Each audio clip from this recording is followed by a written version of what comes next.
तो कांग्रेस का चिंतन शिविर का आज आखिरी दिन। सीएम अशोक गहलोत क्या कुछ कह रहे हैं, चलिए आपको सुनाते हैं। मोदी क्या दिया और क्या कि अराजकता फैला रहे हैं, देश को बांटने की नीति पर काम कर रहे हैं, लॉकडाउन में लोगों को भड़काने का काम किया। लॉकडाउन में मजदूरों को जो निकाला था वो उसको लेकर उन्होंने आपको कहा है कि भड़काने का काम किया। होना चाहिए। सुनो थोड़ा और पीछे वालों भी नहीं आता जाम। अरे आप क्यों आ रहे हो यार? आप आगे बताओ, आगे बताओ। पीछे हो जाओ, आगे कर लो।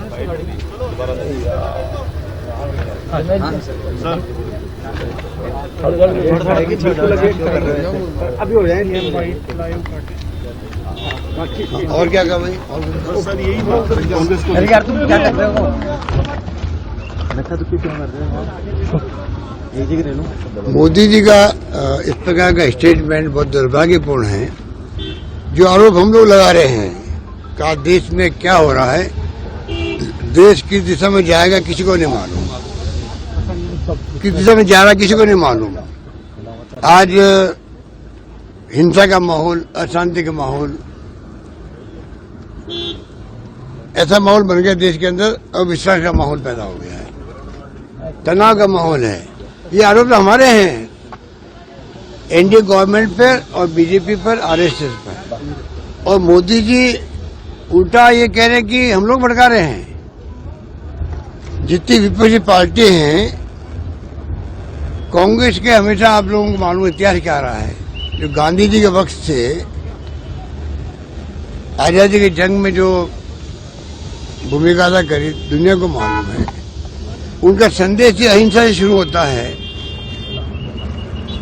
सत्य में शुरू होता है, और अहिंसा को लेकर तो आज तक हम लोग चलते हैं। 70 साल चले आ रहे हैं और इंदिरा गांधी जी जान चली गई, राजीव गांधी शहीद हो गए, सरदार बहन सिंह जी शहीद हो गए, सरदार बहन सिंह जी, और खालिस्तान ने बनने दिया।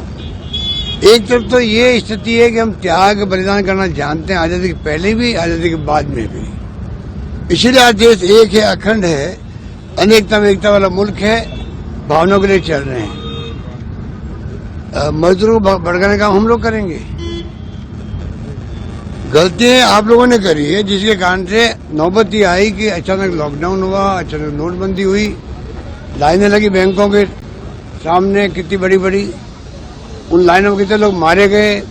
किसी को अंदाज है, सर्वे करवाया भारत सरकार ने कि नोटबंदी के वक्त में भी कितने लोग मारे गए। नंबर एक, मजदूरों में चलना पड़ा पैदल, कितने लोग, कितने मजदूर रास्ते मर गए, कोई है उनके पास में आंकड़े? कितनी चिंताजनक बात है देश के लिए।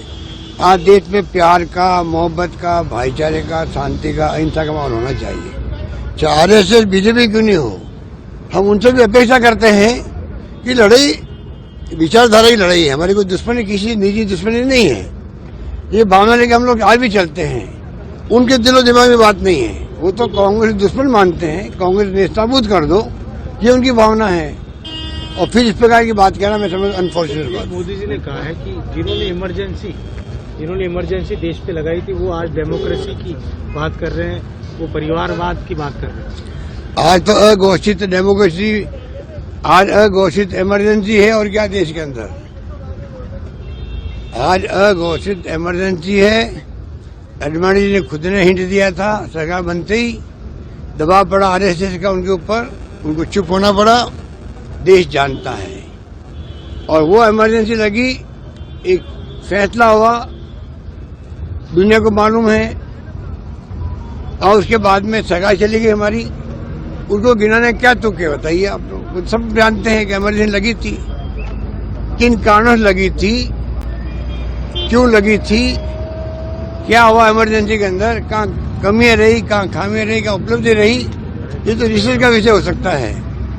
परंतु मोदी जी जैसे प्रधानमंत्री अगर ये बात कहें, इंडिया गेट पे कह दिया उन्होंने, डंके की चोट जो है हम एक्सपोर्ट करेंगे कमियों को 70 साल की। आप कमियों को एक्सपोर्ट करते फिरोगे या खुद का इतिहास बनाओगे? कमियों को एक्सपोर्ट करते करते समय निकल जाएगा आपका। आप विकास की बात करो, समझ में बात आती है। आप कमियां गिनाएंगे हम लोग डंके की चोट, इसमें समय बर्बाद कर दो देश का, प्रधानमंत्री हो देश के। सर विधायकों के साथ संवाद हुआ है सर आपका? देखिए बहुत ही अच्छा रहा, 2 दिन का संवाद अच्छा रहा। खुल के सबने बात करी, है। हम चाहते थे कि एक बार असेंबली भी आ रही थी और आगे चुनाव भी आएंगे, तो हम लोगों ने बहुत अच्छे ढंग से माहौल में अच्छी बातें हुई है। सबने खुल के बात करी, अपनी भी हमने अपनी खुल के बात कही है। और मैं समझता हूँ कि ऐसे चिंतन शिविर तो होते रहने चाहिए, उसी से आपस में एक दूसरे को जानने का मौका ही मिलता है। तो मैं बधाई देना चाहूँगा तमाम हमारे साथियों को, और अच्छे ढंग से सबने मिलकर के एकजुटता का संदेश दिया है राजस्थान में। और गुड गवर्नेंस कैसे हो, उसमें भागीदारी कैसे हो, विधायकों की हो, उस पर चर्चा खुल के हुई। हम चाहते हैं, हमें अगर सरकार ने आशीर्वाद दिया है और सरकार बनने का मौका दिया है और मैं 3री बार मुख्यमंत्री हूँ, तो मेरी नैतिक जिम्मेदारी बनती है कि मैं किस प्रकार से गुड गवर्नेंस के लिए काम करूं और काम मेरी टीम पूरी करे, तमाम विधायक लोग करे, मंत्रिमंडल के साथी करे। तब तो शासन दिया, हमें विश्वास करके जनता ने, उनके विश्वास पे खरा उतरना चाहेंगे। हम लोग उतरने का प्रयास कर रहे हैं। हमें उम्मीद है कि 3 साल के बाद में भी सरकार विरोधी लहर कोई नहीं है राजस्थान के अंदर। ये शुभ संकेत है कांग्रेस के लिए, अगली सरकार बनाने के लिए।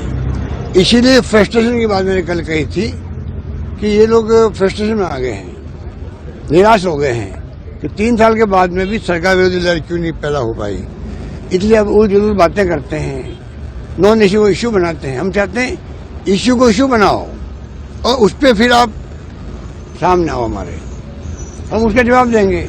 और इश्यू को नॉन इश्यू बनाओ आप, और नॉन इश्यू को इश्यू बनाना चाहते हो तो ये आपकी, मैं समझता हूँ, कन्फ्यूजन है आप में कि इश्यू कौन से है और नॉन इश्यू कौन से है।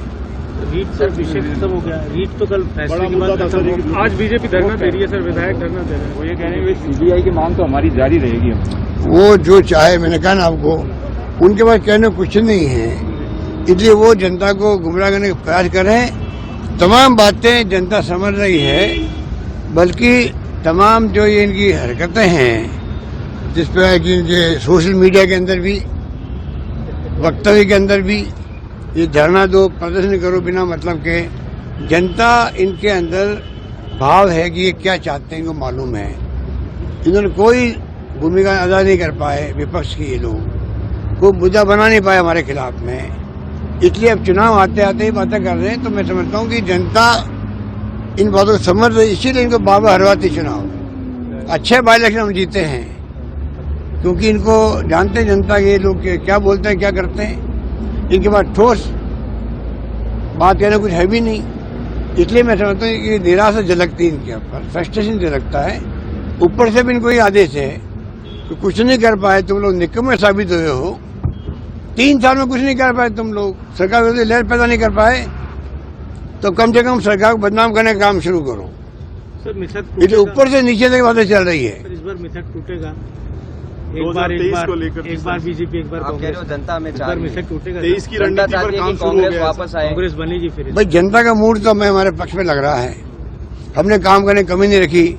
कोरोना मैनेजमेंट हो, सुशासन देने की बात हो, नई नई योजना लेके आए हम लोग। सबका बीमा कर दिया 5 लाख का हम लोगों ने, हर घर का बीमा कर दिया 5 लाख का इलाज के लिए। ये कोई कम फैसला है क्या हमारा? तो हमारी तरफ से कोई कमी नहीं रखी है और आगे भी कमी नहीं रखेंगे। जो बजट आएगा, हमारे इतना शानदार वित्तीय प्रबंधन है, हम कोशिश कर रहे हैं कि शानदार बजट पेश करें जनता के हित के अंदर और गुड गवर्नेंस देते रहें। सर, एक कार्यकर्ता थोड़ा नियुक्ति का इंतजार कर रहे हैं, पीछे और एंजॉय करें आपका।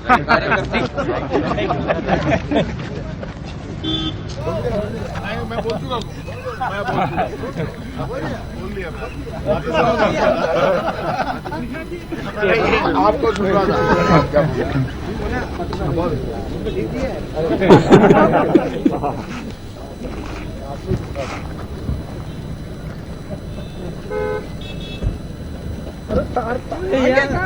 आगे खा जा रहा है, जूम है ना। तो अभी आप सुन रहे थे सीएम अशोक गहलोत को, जिन्होंने केंद्र सरकार पर जमकर निशाना साधा। कांग्रेस का चिंतन शिविर का आज आखिरी दिन।